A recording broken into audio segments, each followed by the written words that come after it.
Welcome to our third video in our series on photosynthesis. In this video, we're going to look at photophosphorylation. How's ATP made during photosynthesis? We know that both in the cyclic and the non-cyclic pathways of the light reactions, we form ATP. We said that the electron would be passed down an electron transport chain and energy is given off to make ATP. And then I kept saying kind of. And the same thing in the non-cyclic pathway. So the question is, and what we're going to do in this video, is look at how.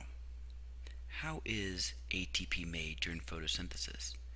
It's called photophosphorylation because we're phosphorylating ADP into ATP during photosynthesis.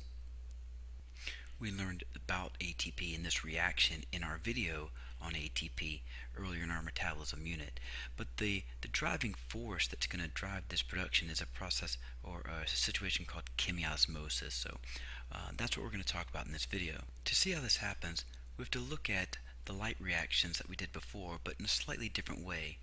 The diagrams we did before, and I'll go back up to those, like this one and this one, showed some of the structure, but it was more of a schematic diagram.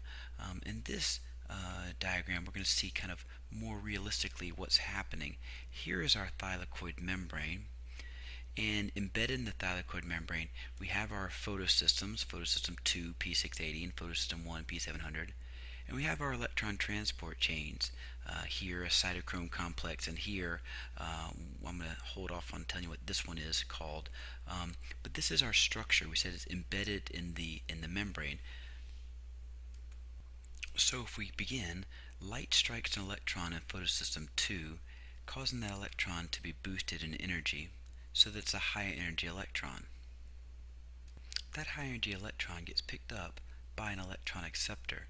It's called plastoquinone.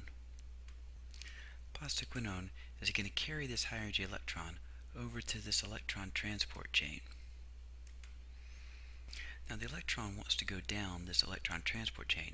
However, in order to go down this electron transport chain, it must first grab a proton, or an H+, a hydrogen ion.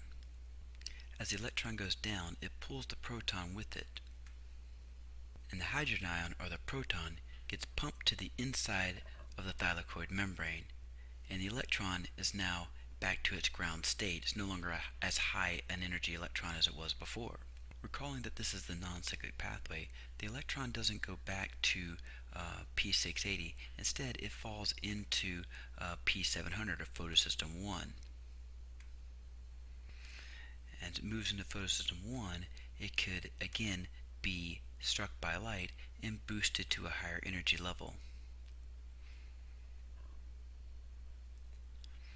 This high energy electron bounces around the photosystem, gets to reaction center, and then gets picked up by an electron acceptor. In this case, it's called ferredoxin. This electron acceptor, ferredoxin, will deliver this high energy electron to a second electron transport chain.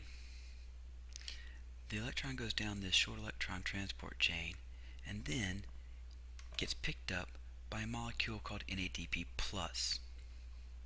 This electron transport chain is not just a transport for electrons, it's also an enzyme. It's called NADP+ reductase. When we reduce something, we do that by adding a negative charge, adding an electron, so NADP+ would be reduced. But in order to be reduced, it also has to grab a proton, an H, and become NADPH. This NADPH is carrying that high energy electron and will deliver it to the Calvin cycle. But remember, this video wasn't about making NADPH. It was about making ATP.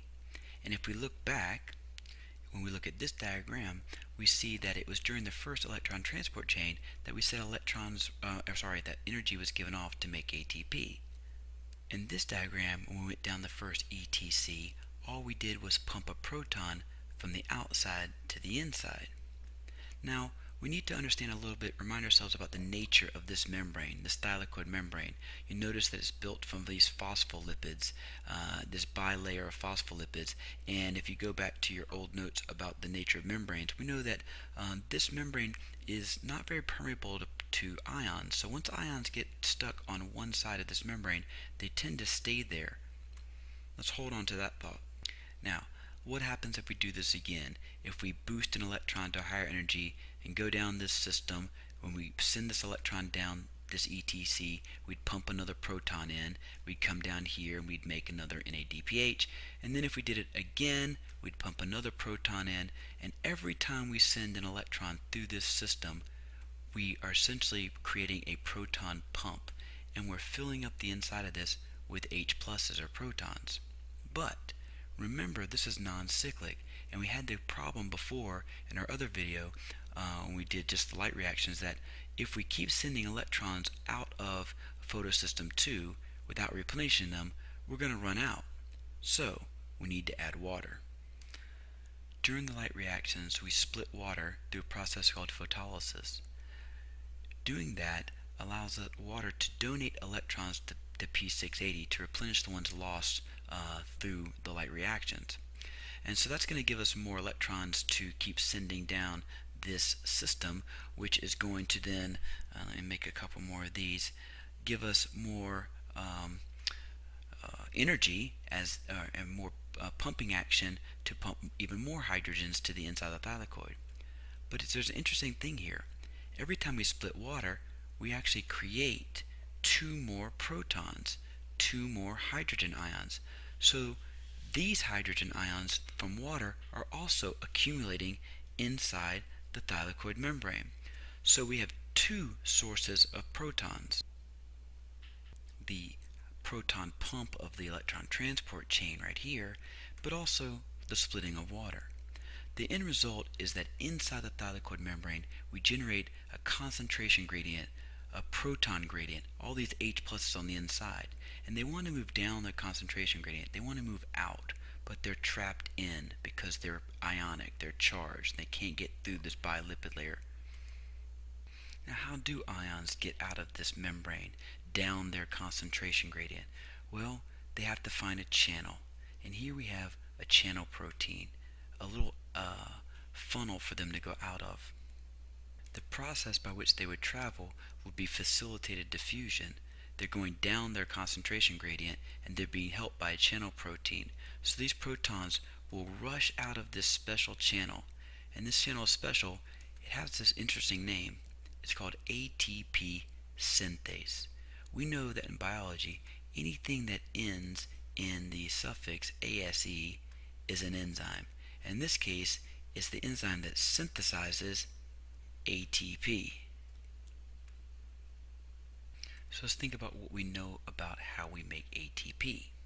ATP, adenosine triphosphate, is made from ADP, adenosine diphosphate, plus a phosphate plus energy. So where do we have that? Let's go back here. If I have ADP and P, all I need is energy. This enzyme helps catalyze this reaction. ADP plus P helps tie them together, but we need an energy source. The flow of the protons rushing out of this channel, the physical movement, the flow of ions is energy. And it's the flow of these ions out of the ATP synthase that acts as the energy for this reaction. So this proton gradient and the rushing these protons out is going to be the energy in the ADP plus P plus energy reaction.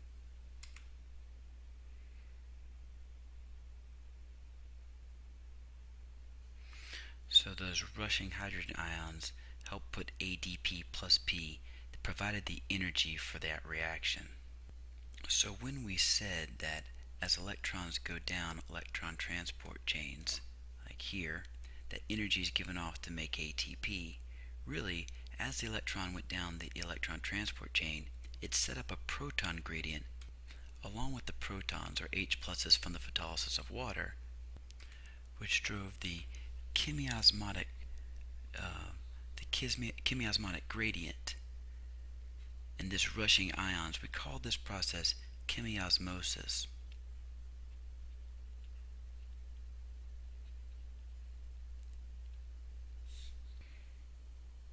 The other thing we should notice is that these hydrogen ions, these protons, also come up here and become the H. If we go back just for a moment, when NADP plus picked up the electron and grabbed the hydrogen, this hydrogen is one of those hydrogens that's come out of this channel, and that's how we make NADPH. So we can kind of show how that relates back to where we are here at the end. So we have our, oops, let me grab a different pen. That's not the pen I wanted. Hold on one second. We have our proton pump that pulls these hydrogens in. We have protons from photolysis, and eventually those protons rush out through this special channel protein, which we called ATP synthase. And so here we have it. We have the light reactions generating NADPH and ATP, and both NADPH and ATP will go to the Calvin cycle, which is our next video. So that's all for our third video on photosynthesis, phosphorylation, chemiosmosis. The videos 4 and 5 will be on the Calvin cycle and the C4 and CAM plant, so come back for those soon.